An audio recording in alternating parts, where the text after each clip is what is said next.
Hey everyone, welcome back to our channel. இன்றைக்கி நம்ம என்ன பார்க்க போகிறோம்னா daily lives of high school boys season 1 episode 12. இதுதான் லாஸ்ட் எபிசோட். இதுக்கடுத்து உங்களுக்கு வேறு ஏதாவது அனிமி வேணும், நான் போடணும்னு நீங்கள் ஆசைப்பட்டீங்கன்னா அதை கண்டிப்பாக கமெண்ட்டில் சொல்லிட்டு போகலாம். ஓகே கைஸ், வாங்க டைம் வேஸ்ட் பண்ணாமல் டேரெக்டாக வீடியோக்குள்ளே போகலாம்.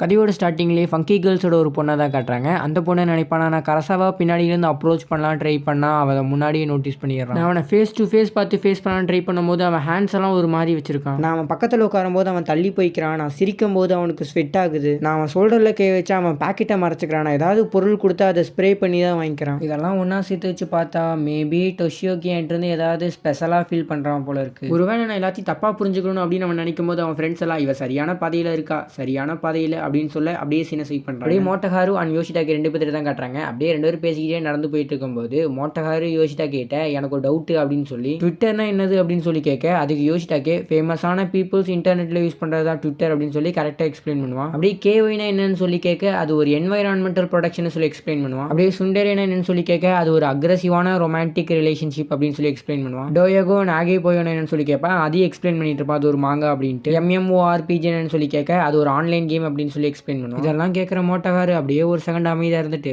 பரவாயில்ல இவனுக்கு அளவுக்கு தெரியும். அகைன் சீனை ஸ்வைப் பண்ணி யோஷிடாக்கே, டாடகோனி, ஹிடனோரி 3 பேர்த்தையும் தான் காட்டுறாங்க. 3 பேருமே ஒரு மெஷினில் கேம் விளையாடிட்டு இருக்காங்க. ஹிடனோரி அதுலேருந்து பொம்மையை வெளியில் எடுத்துடலாம் அப்படின்னு சொல்லி ட்ரை பண்ணும்போது அது ஃபெயில் ஆயிரு. கிட்டத்தட்ட 10 டைம்ஸ் பக்கம் ட்ரை பண்ணிட்டோம் அப்படின்னு சொல்லி யோசிச்சுட்டு இருக்கும்போது யோஷிடாக்கே நான் ட்ரை பண்ணி பார்க்குறேன்னு சொல்லி வருவான். அவனுக்கும் ஃபெயில் ஆயிரும். அப்போ ஹிடனோரி டாடகோனி காசு வச்சிருக்காடா தாடா அடுத்த ஒரு ரவுண்டுக்கு அப்படின்னு சொல்லி கேட்க அவன்கிட்ட காசு இல்லைன்னு சொல்லுவான். அப்போ யோஷிடாக்கே கரெக்டாக அந்த பொம்மையை பிடிச்சிருவான். ஆல்மோஸ்ட் அந்த பொம்மையை பக்கத்தில் வரைக்கும் கொண்டுட்டு வரும்போது கரெக்டாக அந்த பொம்மை ஸ்லிப் ஆகி கீழே விழுந்துரும். 3 பேருமே என்ன பிளான் போடுவாங்கன்னா, பொம்மை அந்த ஹோலுக்கு பக்கத்தில் தானே இருக்குது, அந்த மிஷினை நம்ம கொடுக்கும்போது அந்த பொம்மை அந்த ஹோல்குள்ளே விழுந்துரும், அப்போ நம்ம அந்த பொம்மையை எடுத்துக்கலாம்னு சொல்லி பிளான் போடுவாங்க. பட் அவங்களோட சத்துக்கு அந்த மிஷின் ஒரு இன்ச்சு கூட ஷேக் ஆயிருக்கு. இப்படியே விட்டா வேலைக்காகாது அப்படின்னு சொல்லி 3 பேருமே அந்த இடத்த விட்டு கிளம்பும் போது கரெக்டாக அங்கே டாடகுனியோட சிஸ்டர் வருவான். ஏமா இது வேஸ்ட்டாக பண்ணி அதில் இருந்தாலும் உன்னால் பொம்மை எடுக்க முடியாது அப்படின்னு சொல்லும் போது அந்த பொண்ணு அந்த மிஷினை குலுக்கி கரெக்டாக அதுலேருந்து அந்த பொம்மையை வெளியில் எடுத்துருவா. அதை பார்த்து அந்த 3 பேருமே இவ உண்மையாலுமே பொண்ணு தானா அப்படின்னு சொல்லி கேட்பாங்க. கெயின் சீனை ஸ்வைப் பண்ணி ஹிடனோரிட்ட காட்டுறாங்க. ஹிடனோரி தனியாக அந்த பொம்மையை எடுக்கிறதுக்காக வந்திருப்பான். பட் அது அந்த பொம்மையில் வேற ஒரு பொம்மையை வேற ஒரு மிஷின்லேருந்து எடுக்கலான்ட்டு வந்திருப்பான். ஒவ்வொரு டைமும் அவன் தோத்து தான் போவான். அவன் இந்த இடம் ஸ்கெட்ச் போட்டுட்டு இருப்பான். நம்ம அப்படி பண்ணலாம் இப்படி பண்ணலாம் அப்படி பண்ணி எடுத்துடலாம் அப்படின்னு சொல்லி பிளான் போட்டுட்டு இருக்கும்போது அவனே ரொம்ப நேரம் திங்கிங்கில் இருக்கும்போது பின்னாடி இருந்து ஒரு பொண்ணு வாய்ஸ் கேட்கும். அந்த பொண்ணுமே உங்களால முடியும், நீங்கள் ட்ரை பண்ணுங்க அப்படின்னு சொல்லி ஹிடனோரியை பூஸ்டப் பண்ணும். நம்ம பையன் இன்னைக்கு நல்ல விதமாக நினச்சிருக்கான். அவன் பைத்தியக்காரத்தனமாக தான் யோசிப்பான். ஐயோ பின்னாடி வேற ஒரு பொண்ணு இருக்கே,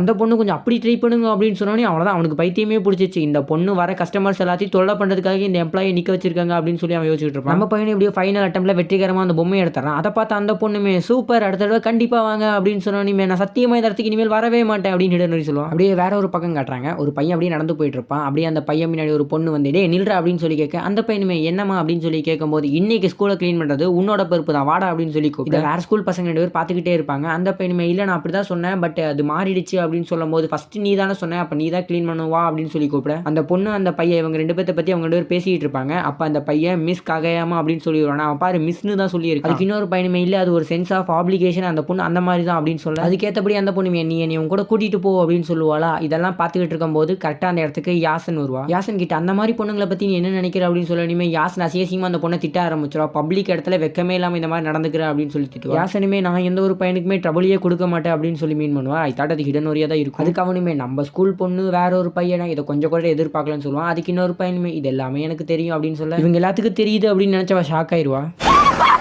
அப்படியே பாய் ஸ்டூடெண்ட் கவுன்சில் ரூமில் தான் காட்டுறாங்க. அந்த ரூம்குள்ள தான் ரிங்கோவுமே இருப்பா. ரிங்கோ என்ன சொல்லுவானா, எனக்கு போர் அடிக்குது, ரொம்பவே போர் அடிக்குது, வாங்கடா போய் ஃபன் பண்ணலாம் அப்படின்னு சொல்லி கூப்பிடுவோம். அப்படியே 4 பேர் வெளியில் வந்திருப்பாங்க. அவங்க 3 பேருமே வெண்டிங் மிஷின் கிட்ட இருக்க அங்கே ரிங்கோவை மட்டும் காணும். எங்கடா ரிங்கோன்னு சொல்லி பார்த்தா ரிங்கோவை பிடிச்சி 3 பசங்க புள்ளி பண்ணிட்டு இருப்பாங்க. அந்த பசங்கிட்ட இருந்து ரிங்கோவை காப்பாற்றிடுவாங்க. ஆக்சுவலாக அவங்கள புள்ளி பண்ணலை, புள்ளி பண்ணுற மாதிரி பேசுவாங்க. ரிங்கோவை காப்பாற்றியாச்சுன்னு நினைக்கிறதுக்குள்ள அகைன் 2 பசங்க ரிங்கோவை சுற்று போட்டுருவாங்க. அவனுங்க கிட்ட இருந்து கஷ்டப்பட்டு ரிங்கோவை காப்பாற்றியாச்சு அப்படின்னு சொல்லி அப்போ தான் ரெஸ்ட் எடுப்பாங்க. அகைன் ஒருத்தர் ரிங்கோட்டு வந்து பேச்சு கொடுப்பான். யாரா அதுன்னு சொல்லி அவனை அடிச்சு ரிங்கோ உனக்கு ஒன்றும் இல்லைன்னு சொல்லி கேட்பாங்க.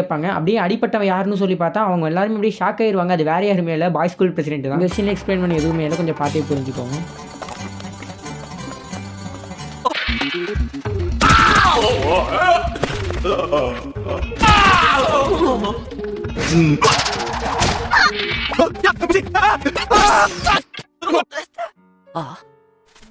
என்ன நடந்தாலும் சரி அப்படின்னு சொல்லி அதை எடுத்து அவன் சாப்பிட ஆரம்பிச்சிடும். அதை பார்க்குற எல்லாத்துக்குமே கொஞ்சம் வியர்டாக தான் இருக்கும். அப்படியே டாடகுனிகிட்ட தான் காட்டுறாங்க. டாடகுனியுமே அவன் ஸ்கூலுக்கு ப்ரிப்பேர் ஆகிட்டு சரி நான் போயிட்டு வரேன் அப்படின்னு சொல்லிட்டு மேம்பாலம் மாதிரி சம்திங் நம்ம இருக்கும். அது மேலே நின்று அந்த மொத்த டவுனையுமே பார்த்துக்கிட்டு இருப்பான். யூஸ்வலான சிட்டி, யூஸ்வலான டைம், யூஸ்வலான ஏரியா. பட் அதெல்லாம் முடிய போகுது. அதுக்கான காரணம் இன்னைக்கு தான் கடைசி கிராஜுவேஷன் டே. அப்போ 2 பேர் வருவாங்க. யாருன்னு பார்த்தா ஹிடனோரி அண்ட் யோஷிடாக்கி. இதோட நம்ம கிராஜுவேட் ஆகிறோம். டாடகுனி டோக்கியோக்கு போகிறான், யோஷிடாக்கி ஒசாகாக்கு போகிறான், அப்படியே வீட்டுக்கு போகிறேன். என்னதான் நம்ம 3 பேர் பிரிஞ்சு போனாலும் நம்ம என்றைக்குமே ஃப்ரெண்ட்ஸ் ஃபாரெவர் ரைட் அப்படின்னு சொல்லிட்டு 3 பேருமே அவங்க ஸ்கூலுக்கு கிளம்பி போகிறாங்க. அப்படியே ஸ்கூலில் தான் காட்டுறாங்க. அந்த கிராஜுவேஷன் செரிமனி தான் நடந்துகிட்டு இருக்கும். அந்த ஒவ்வொரு ஸ்டூடெண்ட்டுமே அந்த டீச்சர் என்ன சொல்கிறாங்க அப்படிங்கிறத கேட்டுக்கிட்டு இருப்பாங்க. ஆனால் அந்த டீச்சர் பேசி முடிச்சோடனே ஒவ்வொருத்தரும் வெளியில் வர ஆரம்பிச்சிருவாங்க. நம்ம ஸ்டூடெண்ட் கவுன்சில் செட்டு வெளியில் வந்து அதில் ஒருத்தர் கதறி அழுதுகிட்டு அப்படியே வெளியில் வந்துட்டு இருக்கும்போது அப்போ கரெக்டாக அவங்க பிரசிடென்ட்டுமே வெளியில் வரும். அவனை பார்த்து இனிமேல் பிரசிடென்ட் அப்படின்னு சொல்ல இனிமேல் நீங்கள் என்ன பிரசிடென்ட்னு சொல்கிறதுக்கான தேவை இருக்காது அப்படின்னு அவன் சொன்னோன்னே பக்கத்தில் இருக்க அவர் கட்டி பிடிச்சி அழுக ஆரம்பிச்சிடும். அந்த பிரசிடென்ட் கூட தான் ரிங்கோவுமே வந்திருப்பா. அப்போ அவங்க 2 பேரும் என்ன சொல்லுவாங்கன்னா எப்பயுமே நீங்கள் எங்கள் பிரசிடென்ட் தான் அப்படின்னு சொல்லுவாங்க. அப்படியே சீனை சைட் பண்ணி கிளாஸ் ரூமில் தான் காட்டுறாங்க. கிளாஸ் ரூமில் மிட்ஸு அவன் பொருளை எடுத்து வச்சுட்டு இருப்பான். அப்போ அவனோட ரேக்கில் என்னமோ இருக்கிறத பார்ப்பான். அதை எடுத்து பார்த்தோன்னே அது கிஃப்ட் பாக்ஸ் மாதிரி இருக்கும். கிஃப்ட் பாக்ஸ் ஓப்பன் பண்ணி பார்த்தா அதை பார்த்த மிட்ஸோ இது இந்த தடவை அட்டைப்பட்டி இல்லை போல இருக்குது அப்படின்னு சொன்னாங்க. அகைன் சீனை சைட் பண்ணி யோஷிடாக்கிட்ட தான் காட்டுவாங்க. யோஷிடாக்கே அவன் புதைச்ச பொருளை எடுத்து பார்ப்பான். அது அவனோட ஓல்டு திங்ஸ்லாம் இருக்கும். அதை நினச்சி அவன் நெகிழ்ச்சி அடைய அப்படியே ஹிடனோரிட்ட காட்டுறாங்க. ஹிடனோரி பின்னாடி யாசன் இருப்பா. அப்போ ஹிடனோரி என்ன சொல்லுவானா இந்த தடவை என் கண்ணு கலங்கிறது சோகத்தாலையா இல்லை சந்தோஷத்தாலையா. ஹிடனோரி அப்படியே எந்திரிச்சு யாசன் கிட்ட கையை நீட்டி இந்த தடவை நம்ம வின் கேஸாக இருக்கலாமா அப்படின்னு சொல்லி கேட்பான். மகிழ்ச்சியாக யாசனுமே ஹிடனோரியோட கையை பிடிப்பான். மறுபடியும் டாடகுனி அந்த சிட்டியை பார்த்துட்டு இருக்கும்போது யாரோ டாடகுனி பின்னாடி வராங்க. யாருன்னு பார்த்தா டாடகுனியோட சிஸ்டர் தான். டாடகுனியோட சிஸ்டர் டாடகுனி கிட்ட கங்க்ராச்சுலேஷன் அண்ணா கிராஜுவேட் ஆனதுக்கு அப்படின்னு சொல்லிட்டு அந்த இடத்துக்கு ஓடி போயிடுவா. அந்த பொண்ணு போனதுக்கு அப்புறமா வேற ஒரு பொண்ணு டாடகுனி பக்கத்தில் வந்து நிற்பா. அந்த பொண்ணு என்ன சொல்லுவானா நீ டோக்கியோ போயிடுவேன்னு சொல்லி கேள்விப்பட்டேன், அதனால உங்ககிட்ட அதை சொல்லணும்னு ஆசைப்படுறேன். டாடகுனி வெயிட் அ மினிட் நீ யாரு அப்படின்னு சொல்லி கேட்க அதுக்கு அந்த பொண்ணுமே நான் யாருன்னு தெரியலையா அப்படின்னு சொல்லி கேட்பா. அதுக்கு டாடகுனி இது வரைக்கும் நீ நானும் மீட் பண்ணியிருக்கமா அப்படின்னு சொல்லி கேட்பான். அப்போ அந்த பொண்ணு அவகிட்ட இருந்த ஸ்கார்ஃபையும் கண்ணாடியும் மாட்டிக்க அதை பார்த்த டாடகுனிக்கு பயங்கர ஆச்சரியம். ஏன்னா டாடகுனி வேலை செஞ்ச கடையில் இருந்த பொண்ணு. இந்த ஷாக்ல டாடகுனி கண்ணை திறந்து பார்க்க இது ஒரு கனவு, இது கனவா அப்படின்னு சொல்லி டாடகுனி கத்துறதோட அப்படியே ஒரு பாட்டை போட்டு வர்றாங்க.